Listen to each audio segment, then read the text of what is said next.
복과 저주를 밝히시는 68절에 걸친 하나님의 말씀이 우리에게 시사하는 것은 지루함이 아니라 상세함입니다.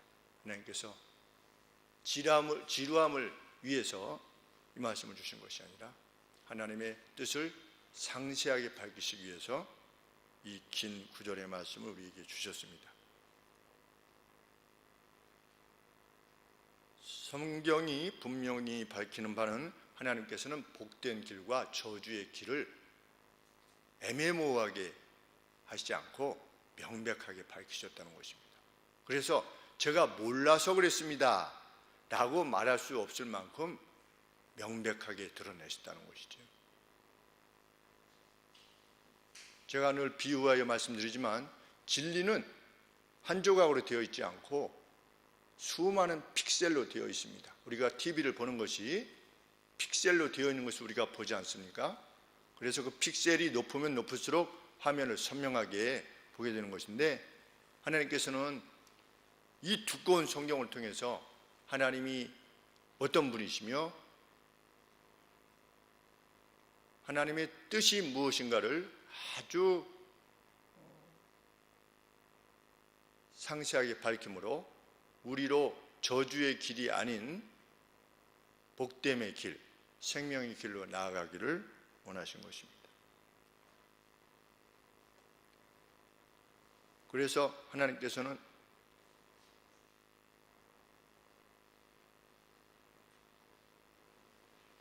선지자들에게 무엇을 계시해 주실 때 애매모호하게 계시해 주시지 않고 그들이 비전 가운데 본 것이라 할지라도 그것이 무엇을 의미하는 것에 대해서 밝혀주셨습니다. 우리 기드온 생각나시죠? 기드온이 무서워하니까 너 그러면 적진에 한번 정탐을 가봐라.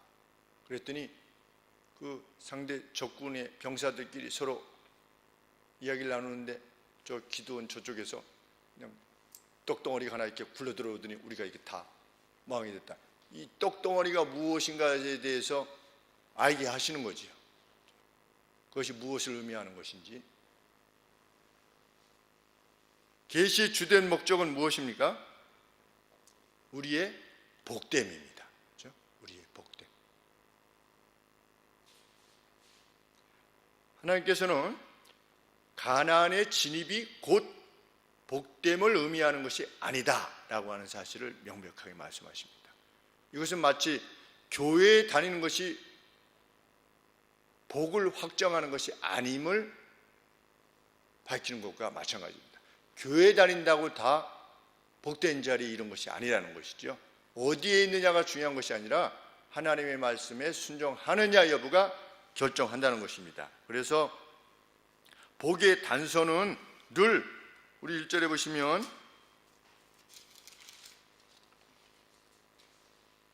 그 모든 명령을 지켜 행하면, 그렇죠? 행하면, 그렇죠? 2절에 여호와의 말씀을 순종한다면, if 만일 이렇게 한다면, 9절 말씀에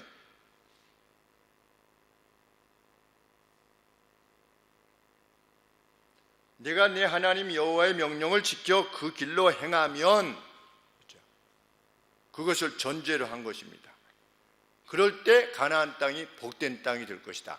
그럴 때 교회에 다니는 것이, 하나님을 섬기는 것이 복된 것이 될 것이다. 그래서 하나님이 무엇을 좋아하시고 싫어하시는 것에 대해서 아주 앞선 내용에서 명백히 밝히신 것이고, 또 출애굽기 19장 이하에서 또 하나님의 법을 주시고, 레위기에서도 분명하게 주시고, 민수기에서도 추가해 주시고, 그리고 신명기서에서도 다시 언급하시는 것입니다. 같은 내용이 계속 반복되어지기도 합니다. 하나님께서 원하시는 순종은 어떤 순종이냐? 1절에 보시면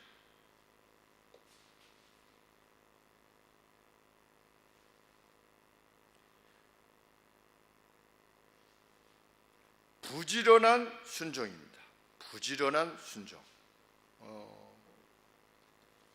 우리 여기에 부지런한 표현을 쓰지 않았는데, 만일 너희들이 diligently 그랬습니다. 부지런히 오베이하면, 하나님께 복종하는데 부지런히 복종하는 것입니다.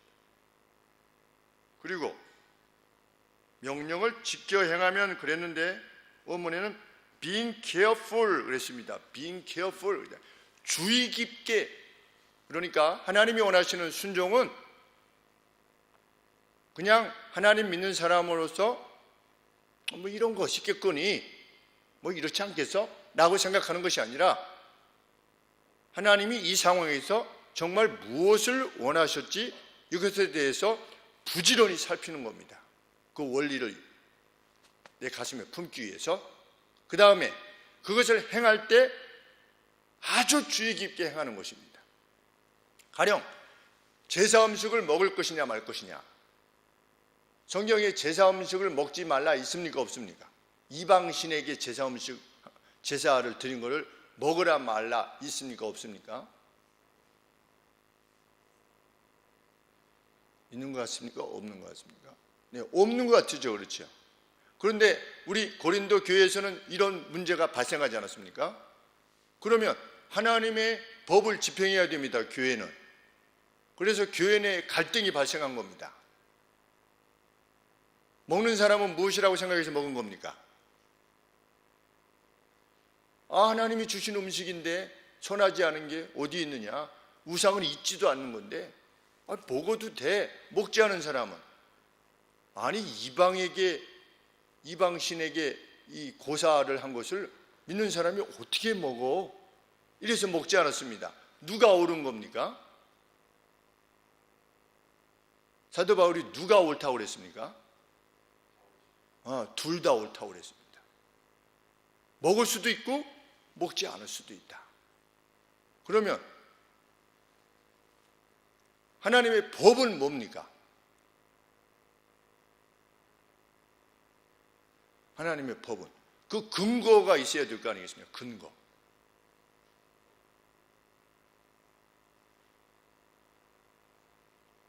먹는 것도 옳고 먹지 않은 것도 옳은 것에 대한 법적인 근거가 있어야 되잖아요. 성경에.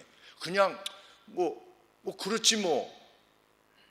우리가 이렇게 할 수 있는 법적인 근거가 있어야 돼요. 성경의 근거가. 무엇이 그 근거가 될 수 있겠습니까? 상대방에게 덕이 되는 것, 유익이 되는 것. 이것은 어떻습니까? 손을 씻지 않고 제자들이 음식을 먹었습니다. 그런데 예수님이 뭐라고 답변하셨습니까? 입으로 들어가는 것이 사람을 더럽게 하는 것이 아니라 입에서 나오는 것이 사람을 더럽게 한다 그랬습니다. 우리가 먹는 것으로 우리 자신이 더러워질 수 없다라고 예수님이 말씀하셨습니다. 그렇죠? 그러니까 근거가 있어야 돼요. 그러면 그런데도 불구하고 사도 바울이 먹을 수 있다라고 말하는 사람들에게 먹지 않을 것을 권했습니다.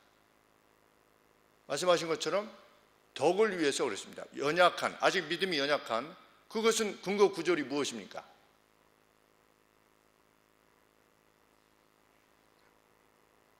근거 구절이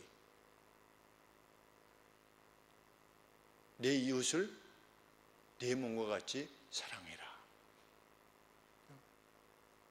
나는 먹을 수 있어요. 그렇죠? 기꺼이 먹을 수 있어요.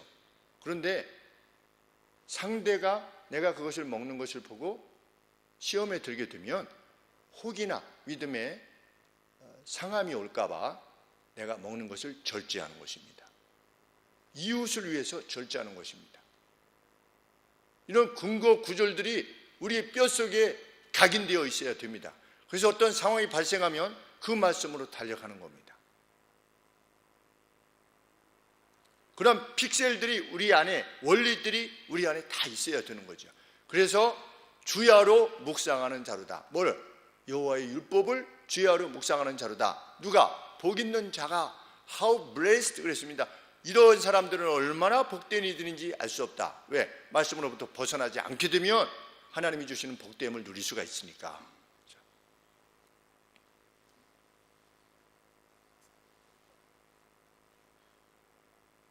그러면 무엇이 여호와께 대한 복종인가? 무엇이 하나님께 복종하는 것이죠? 9절 말씀해 보시면 내가 내 하나님 여호와의 명령을 지켜 그 길로 행하면, 그렇죠? 여호와의 명령들을 지키는 것이 하나님의 명령을 지키는 것이고, 하나님의 명령을 지키는 것이 하나님을 사랑하는 것입니다. 그래서 우리는 하나님의 명령들에 대한 내용들을 숙지하기를 원하는 것입니다. 연구하고. 복종이 수행될 때 하나님께서 약속하신 바가 무엇입니까? 1절 말씀에 너희를 세계 모든 민족 위에 뛰어나게 하실 것이라. 모든 민족 위에, 쟤네들은 여호와라는 신을 섬기는데 여호와라는 신이 저들과 함께 있다라고 하는 것을 내가 드러낼 것이다. 저 하늘소망교회, 저 교회 우리가 잘 모르지만 저기에는 신적인 위엄이 함께하고 있다라고 하는 것을 세상 사람들로 알게 하실 거라는 것입니다. 우리가 하나님의 뜻대로 행하면, 우리가 각 개인적으로 여기에 살면서 그렇게 행할 때, 교회가 교회대로 행할 때, 그래서 이 꽃 같은 것도 주변에 이렇게 하려고 하는 것이 아니겠습니까? 무슨 누구를 꼬이려고 하는 것이 아니라, 그래도 이 주변에 사시는 분들이 교회로 인해서 뭔가 기쁨을 누리고 유익을 누리고, 그것이 꼭 우리 교회에 오라는 것이 아니라, 그렇죠? 교회의 존재 자체가 그들에게 유익이 될 수 있도록. 그래서 어제 그 땅 이렇게 곡괭이질을 하면서 저도 모르게 입에서 하나님 이 땅을 도로 주시옵소서. 제가 그 말이 입에서 도로 주시옵소서 이렇게 땅 봤는데, 만일 도로 주시면 거기를 우리 땅이 되면 꽃밭을 만들어 가지고, 그렇죠? 꽃밭을 만들어서 누구라도 와서 이렇게 막 사진 찍고 가고 그런 땅으로 만들면 얼마나 멋있겠습니까? 하늘소망교회 정원, 꽃은 따지 마시고 사진은 마음대로 들어와서 찍으세요. 그거 얼마나 좋겠어요. 이 교회로 인한 유익을 사람들이 얻게 된다면. 세상 모든 민족 위에 너희를 뛰어나게 할 것이다. 어느 누구 시대 때 그렇게 되었죠? 솔로몬 시대에 그렇게 됐습니다. 그래서 누가 왔습니까? 아스바의 왕이 왔습니다. 멀리서 그 명성을 듣고 온 겁니다. 내가 멀리서 들은 것보다도 와보니까 더 뛰어나다. 이렇게 누군가 저 교회가 뭐 이렇다는데, 하나님 있는 사람이 이렇다는데 한번 가볼까? 그랬더니 가보니까 더 뛰어난 거예요. 자기가 생각했던 것보다. 나만큼 뭐 착한 사람들이 뭐 있겠지 뭐, 이렇게 생각하고 왔는데 그 뛰어남이 아주 뛰어난 것을 느끼게 하시겠다는 거죠, 하나님께서.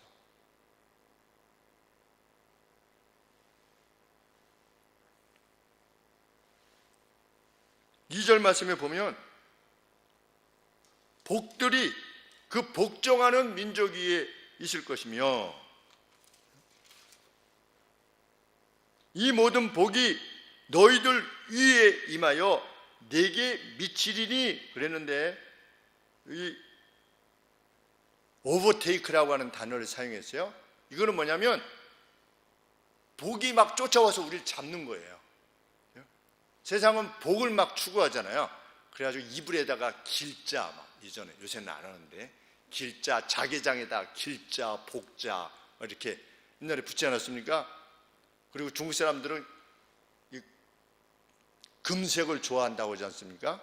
그래서 부새값이 요새 많이 올랐다고, 부새가 굴비같이 생겼는데 이렇게 노래가지고서 한 마리에 막 50만 원씩 이렇게 팔린다고 그러는데, 사람들은 어떻게 해서든지 복과 가까이 있으려고 하는데, 2절 말씀에 보면 복이 그 민족을, 그 개인을 그냥 따라잡는 거예요. 오버테이크 하는 거예요.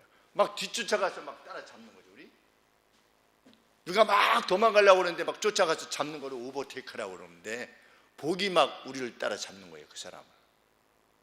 복이라고 하는 것은 그렇게 주어지는 거죠.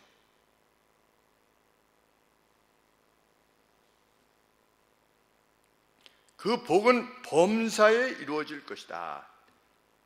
2절 말씀에 이 모든 복이 내게 임하여 너희를 따라잡게 할 것이다. 누가? 내가. 예수님의 버전으로 말씀하면 무엇이겠습니까? 너희는 먹을 것, 입을 것, 마실 것 때문에 두려워하지 말라. 이 모든 것들은 어떻게 해라? 너희는 먼저 그의 나라와 그의 의를 추구해라. 이 모든 것들은 너희에게 더해질 것이다. 애드되어질 것이다. 예수님 버전으로 그렇게 예수님이 말씀하시는 것입니다. 이 모든 복이 너희를 따라잡을 것이다.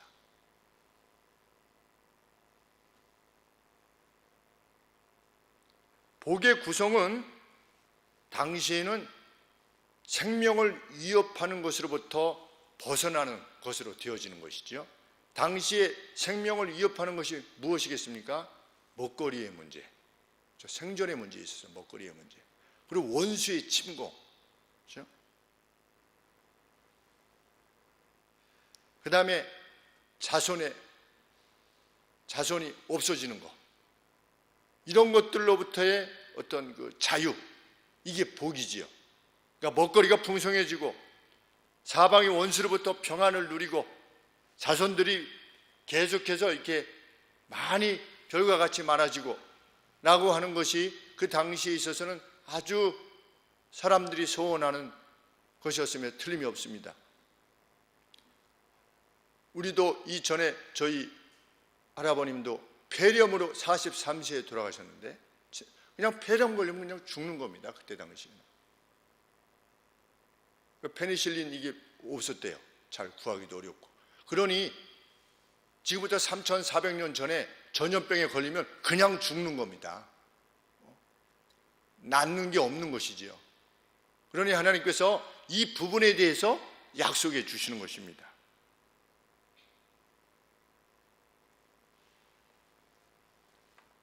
그래서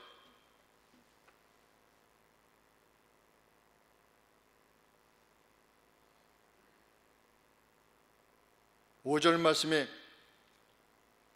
4절 내 몸의 소생과 내 토지의 소산과 내 짐승의 새끼와 내 우양의 새끼가 복을 받을 것이며 내 광주리와 떡 반죽 그릇이 복을 받을 것이며, 이 광주리 안에는 어떤 개인이 필요한 그 물품들이 이렇게 담아놓는 것이 그게 그 광주리래요. 이 광주리. 그런데 그게 늘 가득 차 있는 거예요. 개인에게 필요한 그 어떤 것들, 필요 요소들이 늘 가득 차 있는 겁니다. 그리고 떡 반죽 그릇이, 그것도 매일의 양식이지요. 떡 반죽 그릇이 복을 받아서 늘 풍성할 겁니다.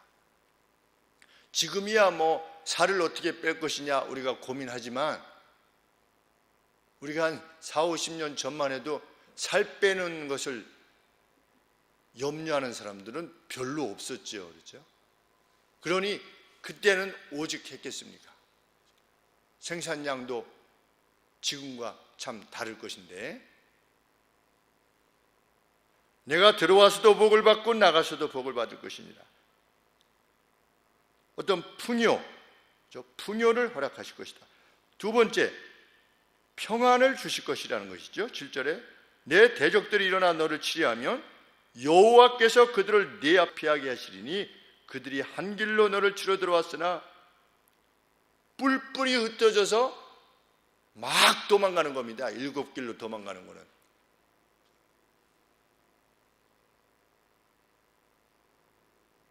(8절에) 여호와께서 명하사 내 창고와 내 손으로 하는 모든 일에 복을 내리시고 내 하나님 여호와께서 내게 주시는 땅에서 내게 복을 주실 것이며,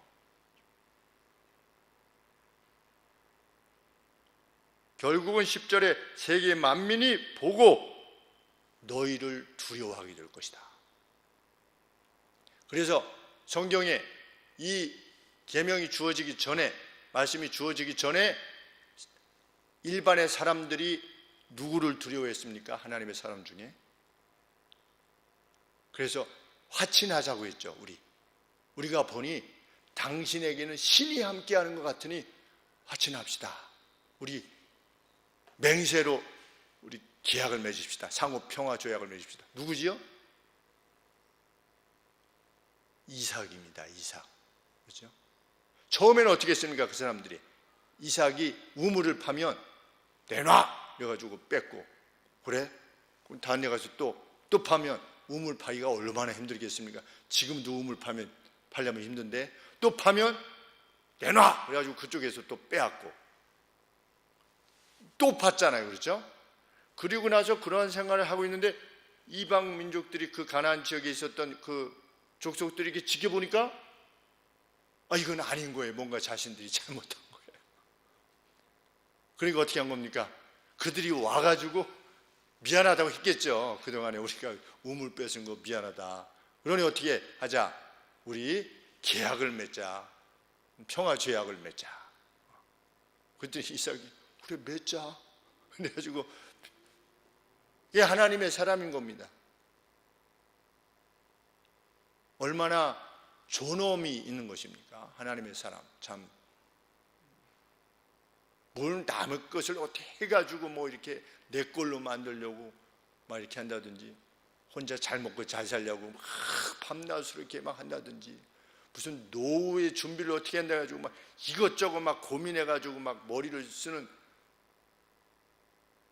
그냥 오늘이라고 하는 날에 하나님께서 주신 날들을 기쁨과 감사로 자기 일에 성실하게 행하고 있노라면 하나님께서 먹을 거 입을 거 주시겠다. 그것을 믿고 그 존엄했던 우리의 믿음의 선진들은, 우리 앞선 시대들은 그렇게 가신 분들이 많이 있지 않습니까? 그 존엄을 우리가 지닐 수 있다면 얼마나 영광이 되겠습니까? 이 땅에 살면서도. 그분들이 장로님이요, 그분들이 권사님들 아니겠습니까? 교회에 있어서.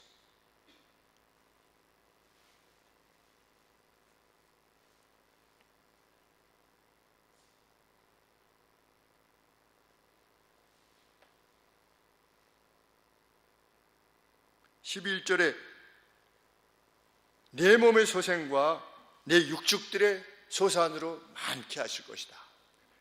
먹을 것 많이 주시겠다. 그렇죠? 풍성하게 주시겠다. 원수로부터 평안을 주시겠다. 너희의 대들이 끊어지지 아니하고 너희 소산들이 풍성하게 하실 것인데, 하나님께서는 심지어 무엇까지 여실 것이다. 하늘의 아름다운 보고를 열으사, 하늘의 창고를 열으사 네 땅에 때에 맞게 비를 내리시고 내 손으로 하는 모든 일에 복을 주실 것이다. 이것이 하나님의 일반 법칙입니다. 일반 법칙. 하나님을 잘 섬기는 이들에게는 오늘도 하나님이 뭘 주시는 겁니까? 평안을 주시고 번영을 주시고 자녀들을 주시는 것이죠.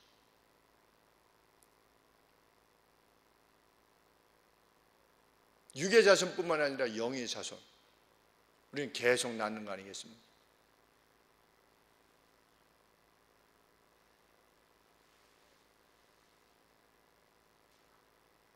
머리가 되고 꼬리가 되지 않게 하시겠다. 너희는 오직 위가 될 것이며 결코 아래가 되지 않을 것이다.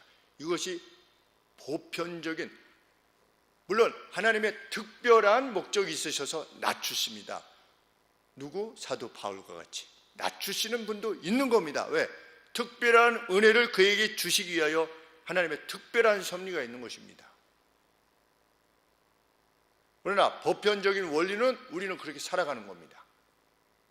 우리도 누리고 또 우리로 말미암아 다른 사람들도 누리게 하는 그 복됨을 누리며 사는 것이죠. 그런데 왜 마태복음, 마가복음 이런 데 보면 예수님 믿는 사람들이 이렇게 힘든 겁니까? 그건 1세기 시대의 특별한 상황에서 기록되었기 때문에 그런 겁니다. 복음이 확장될 때 직면하게 될 그 재난 가운데서 고난을 받게 될 것이다. 1세기 성도들을 위해서 주어지신 거지요. 1세기 성도들을, 그 고난이 의미하는 바가 무엇인가를 마태, 마가, 누가, 요한이, 사도 바울이 격려하면서 기술한 것입니다. 그래서 나는 너희들에게 권한다. 나같이 혼자 있기를 더 추천한다. 그래서 어떤 사람은 멍청하게 혼자 살잖아요.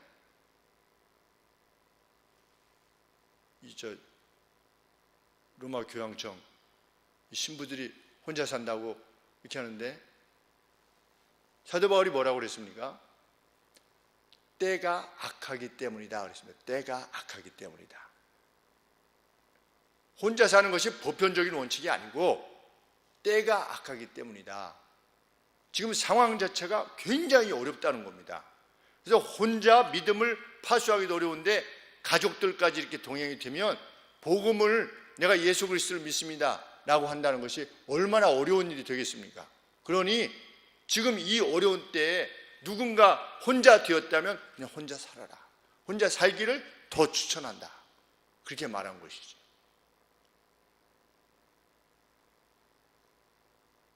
보편적인 원칙은 이것입니다. 신명기서 28장에 나오는 이 언급. 예수님께서 그렇게 말씀하셨지요. 금생과 내생에 100배의 보상을 받게 될 것이다. 그때 예수님이 분명히 말씀하셨죠. 금생과 내생입니다.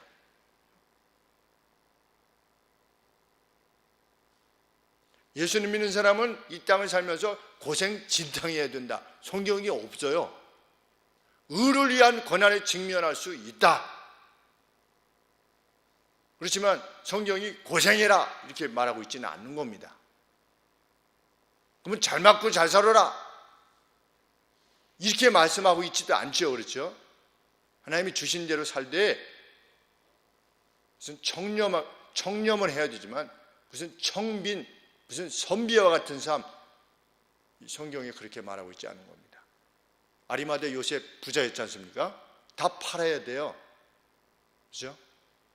이제 부자 청년에게 예수님이 말씀하지 않았습니까? 다 팔고 나를 쫓으라 했을 때 그냥 가지 않았습니까? 부자 청년이 제자가 되고 싶다 그러니까. 그렇죠? 제자가 되려면 어떻게 해야 됩니까? 예수님을 24시간 수행해야 돼요. 그리고 어떻게 해라? 그것이 정의, 예수님께서 기뻐하셨잖아요. 청년이 왔을 때 내가 어렸을 때부터 그거 다 지켰습니다 그랬더니 예수님이 기뻐하셨어요. 시험하려고 그러신 것이 아닙니다. 뭐 너 다 지켰어? 한번 그러면 네 거 다 팔아봐. 이것이 아니고 예수님께 기뻐하셨어요.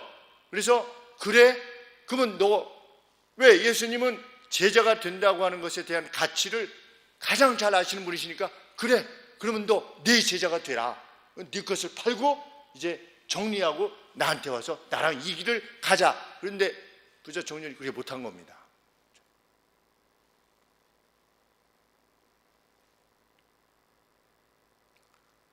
그런데 아리마대 요셉에게 예수님께서 너 다 팔고 나를 따르라 이렇게 하셨습니까? 뭐 그렇지 않습니다. 예수님께 특별히 요청한 이들이 있는 겁니다.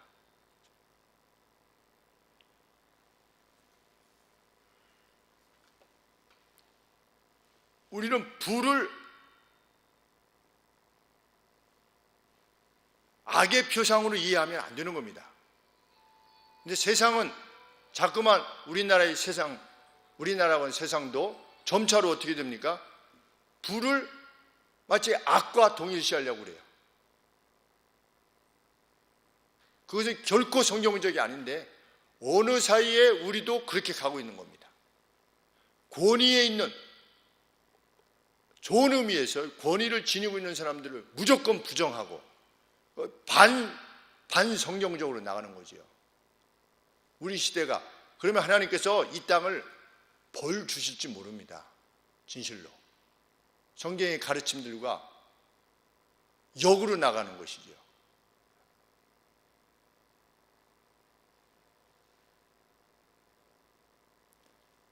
하나님은 어떤 심판을 이루시기 전에 어떻게 하셨습니까? 먼저 경고를 하셨습니다.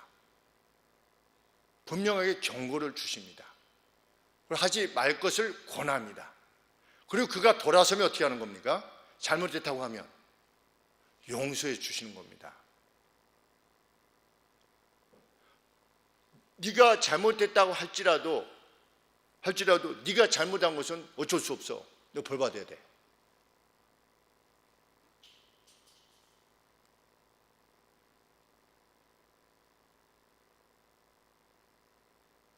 과연 우리나라는 권위의 상실,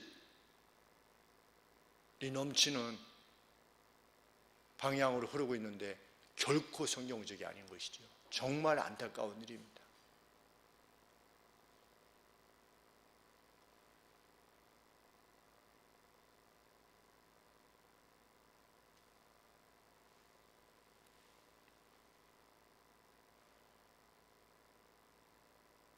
선생님이 뭐라고 하시면 찍어 이렇게 찍어. 선생님이 찍어가지고 고발하려고 그러고 학생들이. 그런 나라가 복을 받을 수 있겠는가?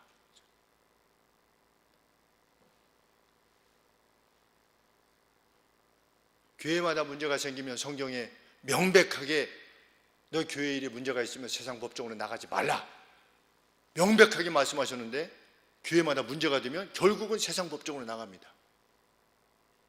강남에 있는 유명한 교회 세상 법정으로 나갔죠. 대법원이 판결하지 않았습니까? 목사의 자격이 있다 없다 그걸 대법원에서 판결했어요. 누군가 세상 법정으로 가지고 나간 겁니다. 어떤 사람이 거짓말을 했다고 해가지고 세상 법정, 성경에 하지 말라고 되어 있는데 차라리 속으라, 그 교회 재산 주라 말이죠. 그가 악하면 어떻게 할 거다? 내가 벌할 것이다 그렇게 말씀하셨거든요. 그런데도 분명한 명령이 있는데도 불구하고 이런 경우는 아닙니다. 자기들이 그렇게 생각해서 하는 건 뭡니까? 그게 불복종입니다. 불복종을 할 때 어떻게 할 거냐? 하나님께서 가만두시지 않겠다는 것입니다.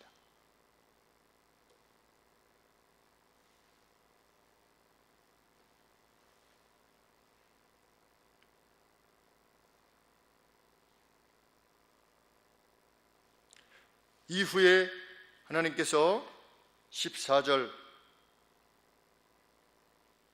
말씀에 불복종할 때의 상황에 대해서 언급하시는데 내가 오늘날 너에게 명하는 그 말씀을 떠나 좌로나 우로나 치우치 아니하고 다른 신을 따라 섬기지 아니하면 그랬는데 네가 만일 내 하나님 여호와의 말씀을 순종하지 아니하며 내가 오늘날 내가 명하는 그 모든 명령과 규례를 지켜 행하지 아니하면 이 모든 저주가 내게 임하고 내게 너를 따라잡을 것이다. 저주가.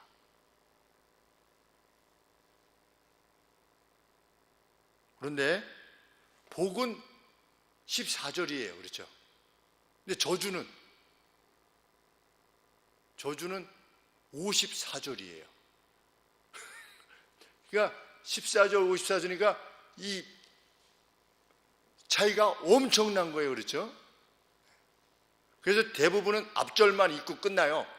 내가 들어갔을 때 복을 받을 것이고 나갔을 때 복을 받을 것이고 목사님들이 14절까지만 딱 읽고 그냥 그리고 설교로 바로 들어갔는데 하나님께서는 뒷절을 더 길게 하셨는데요. 어떻게 하는 겁니까? 경고하시는 겁니다. 제발 이런 저주로부터 벗어나 살아라. 왜? 너희의 속성이, 인간이라는 속성이 이렇기 때문이다 라고 하시는 것입니다. 죄에 따른 저주를 철저하게 경계하시는 것입니다. 20절에 보시면 불복종에 의한 저주는 무엇입니까?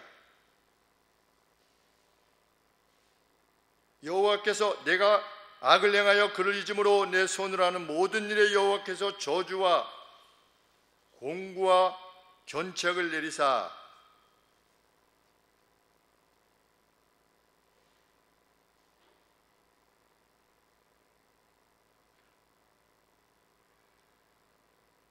저주와 우리 성경에 공구라고 되어 있죠. 그런데 이게 뭐냐면 confusion이에요. confusion. 혼란을 주겠다. 그 말씀입니다. 혼란. 어디로 갈지 모르는 거예요. 이게 지금 무슨 상황인지 모르는 거예요. 갈 바를 알지 못하게 만드시는 겁니다. 우리 기드온이 무기를 가져가는데 무기 내용이 뭡니까? 첫째, 항아리, 그 다음에 횃불, 그 다음에 하나 더 있죠. 이거 나팔, 그렇죠? 이렇게 가지고 갔습니다. 나팔도 하나님의 명령에 따라서 한 것입니다. 나팔에 대한 규례가 있어서 그 명령을 따라서 행하는 건데, 그게 사람을 죽이는 무기입니까? 아니지 않습니까? 항아리하고 횃불을 가져간 거예요. 그런데 하나님께서 어떻게 하신 겁니까? 동무로 동무를 치게 한 것입니다. 저쪽 원수들이 스스로 자멸한 것입니다. 무엇 때문에? 컨퓨전을 주시는 거예요. 어디로 가야 될지 모르는 거예요. 망하게 되는 겁니다. 엘리사가 하나님께로부터 계시를 받아가지고 원수들이 쳐들어올 때 늘 이번에는 일로 옵니다, 저번에는 절로 옵니다 그랬더니 왕이 뭐라고 했습니까? 우리 가운데 저 이스라엘하고 저 내통하는 놈이 있다, 누구냐? 그러니까 그게 아니라 저 이스라엘은 하나님의 선지자가 있어가지고 다 우리에게 가르치는 겁니다 그랬더니 그놈을 잡자 이래가지고서 어떻게 한 겁니까?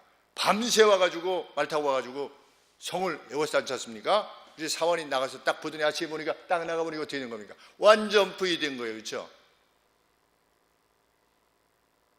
그럴 때 엘리사가 하나님께서 이 사원의 눈을 뜨게 하실 것을 요청했을 때 사원이 봤잖아요. 그 다음에 어떻게 됐습니까?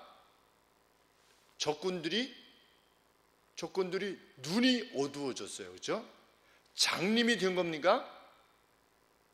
아닙니다. 컨퓨전이 온 겁니다. 자기들이 가는 곳이 어딘지 모르는 거예요. 성 안으로 그냥 이렇게 들어온 거예요. 누가 그렇게 하신 거예요? 하나님께서 그들에게 컨퓨전을 주신 거예요. 혼란을 주신 겁니다. 들어와서 하나님이 딱 제 눈을, 컨퓨전을 제거하시니까 뭡니까? 성 안에 들어와 있는 거예요. 원수의 성 한가운데. 너희가 불복종하면 어떻게 할 거다? 내가 너희의 길에 컨퓨전을 줄 것이다. 너희들이 지위가 아무리 높아도, 네가 가진 돈이 얼마나 많이 있다 할지라도, 너희의 명성이 아무리 뛰어난다 할지라도 내가 될 것이다. 너희를 낮출 것이다.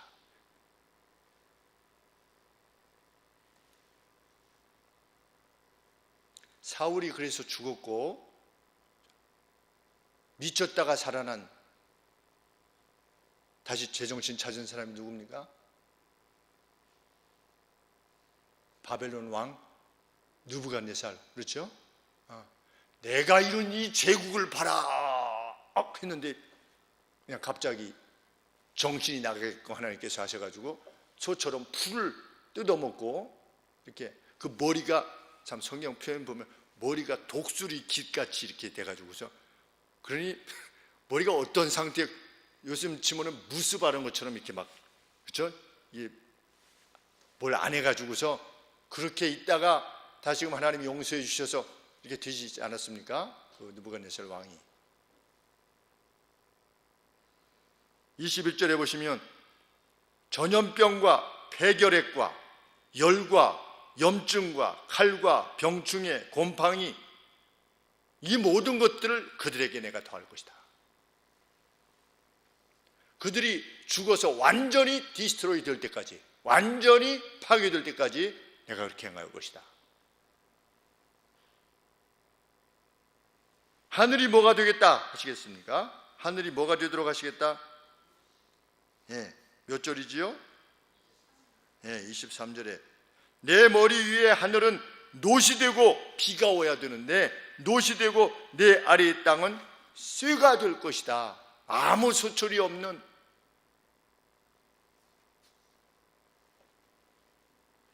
25절에 전쟁에서의 패배가 올 것이며 여호와께서 너로 내 대적 앞에 패하게 하시리니 내가 한 길로 그들을 치러 나가서는 그들 앞에서 7길로 도망갈 것이며. 어디가 그랬습니까? 북이스라엘이 그랬고 남유다가 그랬습니다. 내가 또 세계 만국 중에서 흩음을 당하게 될 것이다. 그래서 북이스라엘이 아시리아에 잡혀갔고 남유다가 바빌론에 잡혀가는데, 잡아가서 어떻게 했습니까? 각각의 그 지역, 자기들이 장악하고 있던 지역으로 다 보냈죠. 마치 우리 고려인들이 중앙아시아 쪽으로 강제 이주되지 않았습니까? 브라지보스톡에서 우리 한국 사람들이 강제 이주돼서 중앙아시아에 가서 사흘인가 뭐 나흘 그 겨울에 막 가서 거기에서 막 굶어 죽고 이 기차 타고 가다가 굶어 죽고 얼어 죽고 그래서 거기에 정착하지 않았습니까? 그런 것처럼 그렇게 되어질 것이다. 흩음을 당할 것이다. 네가 죽어서 묻히지도 못해가지고 공중의 새와 짐승들의 먹잇거리가 될 것이다. 그런데 아무도 너를 도와줄 리가 없게 될 것이다. 아주 비참한 말씀입니다.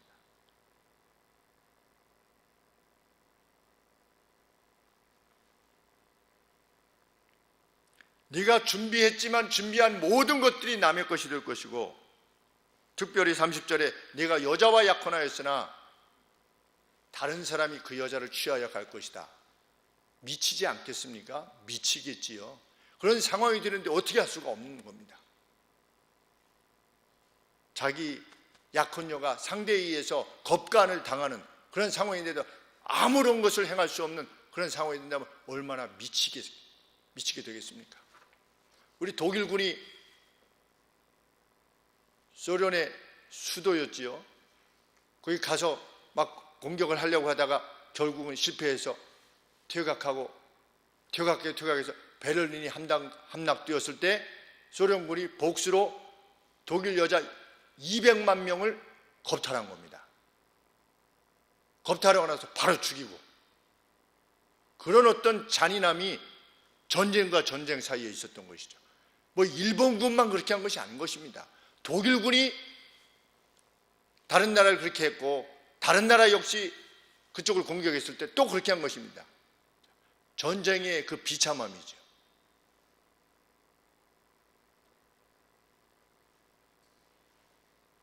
(28절) 말씀에 여호와께서 또 너를 미침과 너희가 미칠 것이다 말이죠. 그 분노, 그 좌절 때문에 미치게 될 것이다. 보이지 않음과 눈몸과 보이지 않음과 가슴의 당혹함으로, 경심증이 가슴의 어떤 당혹스러움으로 너희가 이거 어떻게 하지 이제? 라고 하는 길로 너희가 이르게 될 것이다. 아내와 자녀들을 빼앗길 것이요 집과 포도원, 황소들, 나귀, 양들이 원수들에게 넘어갈 것이다. 31절 말씀에 너를 도와줄 자가 없을 것이다. 34절에 다시 너희가 그것들을 지켜보고 있을 때 네가 너희들이 미치고 말 것이다.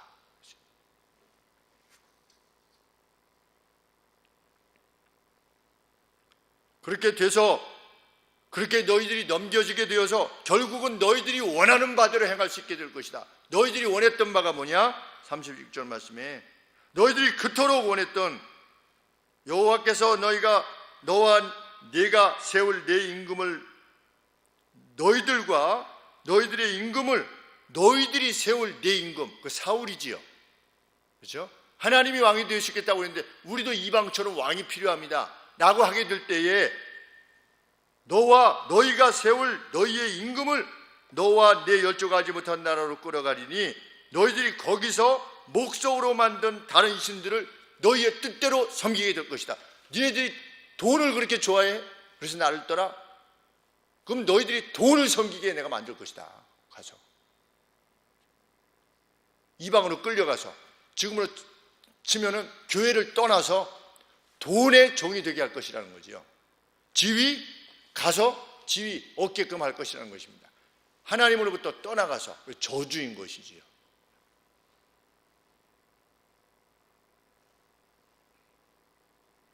그 같은 사태들은 무엇에 대한 증거가 될 것이다.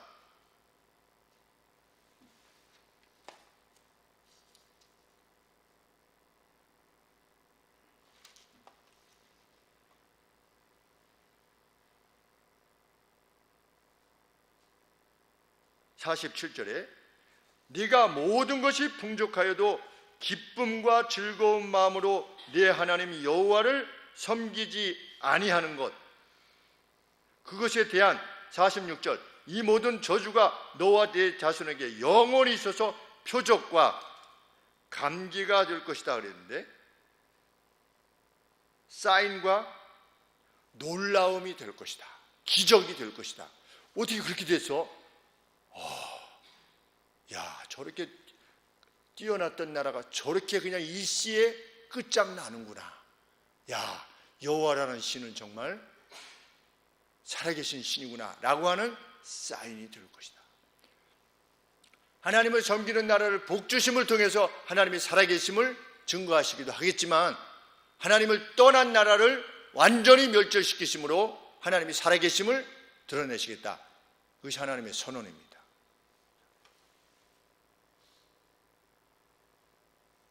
저주 중에 가장 강도가 센 저주의 말씀이 나오는데, 그것은 53절에 나오는 말씀인데, 하나님의 말씀에 불복종될 때에 원수에게 포위가 돼서 자기 자녀들의 살을 먹게 될 것이다. 근데 실제로 이스라엘에 그런 상황이 발생한 것이죠. 재판을 해주셔서, 왜? 어제는 제비를 뽑아서 내 자녀를 삶아 먹었는데 오늘 제비 뽑아서 자기 차례가 됐는데 제가 안 내놓습니다. 저를 버려주십시오. 우리가 삶아 먹게 해주십시오. 이 말이 그렇지, 그런 사태가 실제로 이스라엘에서 일어난 것입니다. 하나님의 말씀을 떠났을 때 어떤 사람이 그렇게 할 것이냐? 56절 말씀에 또 너희 중에 유순하고, 그러니까 격조가 있고 이렇게 되어 있습니다. 연약한이라고 그랬는데 앞에는 남자가 나오고 55절에 56절에 여자가 나오는데, 너희 중에 이 격조가 있고 연약하니 뭐라고 되어 있냐면 델리케이트, 아주 우아한 여성이 있는데, 그 우아한 여성이 그 어느 정도 우아했느냐? 발바닥으로 땅을 디딘 적이 없대요. 그토록 우아하게 이렇게 했던 이 여인이라 할지라도 어떻게 될 것이다? 그 품의 남편과 그 자녀를 대적할 것이다. 뭐 때문에? 자녀의 고기 때문에. 자녀의 고기를 먹어야 되는데 남편이 먹으려고 하는 거예요. 다른 자녀가 또 그걸 먹으려고 그러고. 그러니까 평소에 그렇게 우아했던 여성이랄지라도 어떻게 한 겁니까? 그 고기를, 자녀의 이 고기를 빼앗기지 않기 위해서 막 남편한테 막 이렇게 자기 사랑했던 자녀에게 막 그렇게 대하는 날이 도래할 것이다. 얼마나 참 생각하기도 싫은 저주의 말씀입니까? 그렇죠? 57절에 그 다리 사이에서 나온 태를 먹는 겁니다. 자기 태를 먹는 거예요. 아기를 낳고 나서 태가 있는데 이 태까지도 먹을 게 없어서 자기 태를 먹게 되는 그러한 저주를 받게 될 것이다 그랬는데, 정말 성경에 그런 저주가 임했음을 말하는 것입니다. 이 죄라고 하는 것은, 하나님의 말씀을 떠나는 것은 치명적인 혼돈과 괴로움을 가져온단 말이죠. 그 말씀을 어떻게 따릅니까? 그냥 그렇다는 말이지요 라고 하는 사람에게 이 말 저주라는 것입니다.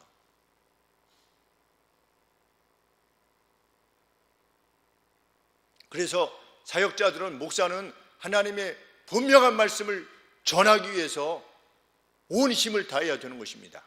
그런데 만일 온 힘을 다해서 전하지 않고 내 뜻대로 그냥 전했다, 본문이 말씀하고 있는 것을 명확히 전달하지 못했다, 그러면 나중에 예수님이 뭐라고 하신다고 그랬습니까? 내가 너희를 도무지 알지 못한다. 왜? 너는 우리가 선지자 노릇하지 않았습니까? 이 거짓 선지자들이 잘못한 게 아니에요. 윤리적으로 잘못한 게 아니고 하나님이 무엇을 원하시는가에 대해서 명백하게 드러내지 않은 것입니다. 그들의 잘못은, 거짓 선지자의 잘못은 그것입니다. 뭐 자기 혼자 잘 먹고 잘 살고 이런 의미에서 거짓 선지자가 아니고, 제멋대로 가르친 거예요. 나중에 제가 그렇게 되면 안 되지 않습니까? 그래서 그 연구가들이 이미 연구해 놓은 내용을 여러 주석들을 살펴야 되는 것입니다. 좋은 주석들을. 그래서 명확히 전달해야 되는 것이지요. 그것은 제 몫이고, 성도님들은 그렇게 전달되어진 하나님의 말씀에 따라서 살아야 되는 것이죠. 그래야지 이 저주와 관계없는 자로서 이 땅을 살아갈 수 있는 것입니다. 훗날도 마찬가지지만.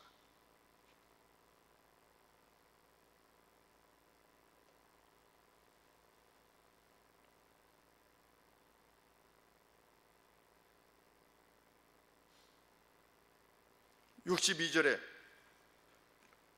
많은 병력의 수를 믿는다 할지라도 너희가 하늘의 별같이 많았을지라도 내 하나님 여호와의 말씀을 순종치 아니하므로 남는 자가 없게 될 것이다. 리틀이라고 하는 표현을 썼습니다. 리틀이 아니고 리틀이라고 단어를 썼습니다. 다 없어질 것이다. 65절에 포로 되어 가서 그 어떤 안식도 얻지 못할 것이며 발바닥의 쉼조차도 얻지 못할 것이다. 발바닥이 쉴 곳도 얻지 못할 것이다. 떨리는 마음과 쇠하여지는 눈들, 그리고 영혼의 절망만 지니게 될 것이다. 65절에 그 열국 중에서 내가 평안함을 얻지 못하여 내 발바닥을 쉴 곳도 얻지 못하고 오직 여호와께서 거기서 너희 마음으로 떨고 눈으로 쇠하고 정신으로 산란케 하실 것이다. 그들은 자기가 내일 또 살아있을 수 있을까를 확신할 수 없었기에, 또 살아있는 것이 너무나 힘들었기에 아침이 되면 저녁이 되었으면, 저녁이 되면 아침이었으면 라고 하게 될 것이다. 심지어 그들은 상황이 너무 악하게 돼서 노예로 자기 자신을 팔려고 할 것이나 사줄 자가 없게 될 것이다.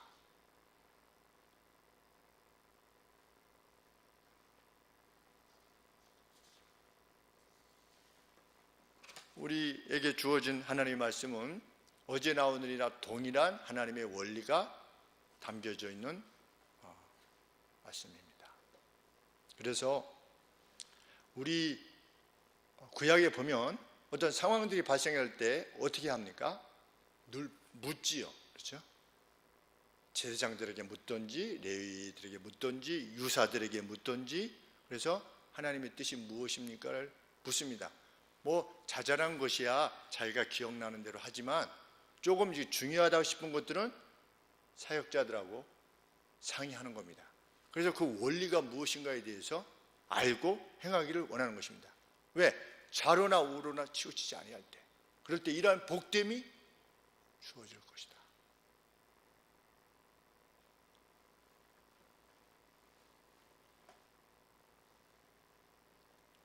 우리 14절의 자리에 있게 되기를 원합니다.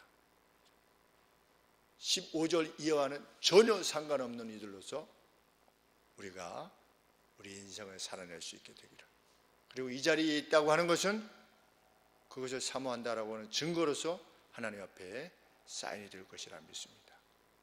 정말 말씀 잘 배우실 수 있게 되기를 원하고, 또 읽으시기를 원하고, 또 묵상하시고, 또 성령께서 우리의 마음을 조명해 주십니다.